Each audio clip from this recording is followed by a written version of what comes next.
Pipila ka mga lugar sa Metro Cebu ang way kuryente sud sa pipila ka oras karong simanaha tungod sa repairs ug maintenance work sa Visayan Electric Company. Sumala sa VECO ang power interruptions nagsugod ni adtong Sabado.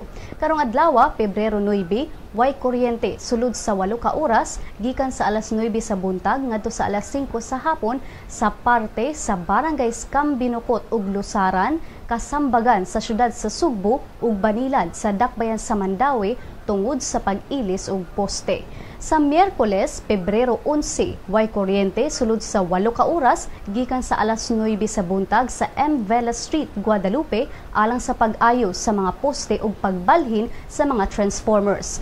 Samtang parte sa Barangay Scamputhaw sama sa Escario J. Osmeña Extension ug Gorordo Avenue Lahug ang wala sa kuryente sulod sa 12 ka oras sugod sa alas 5 sa buntag.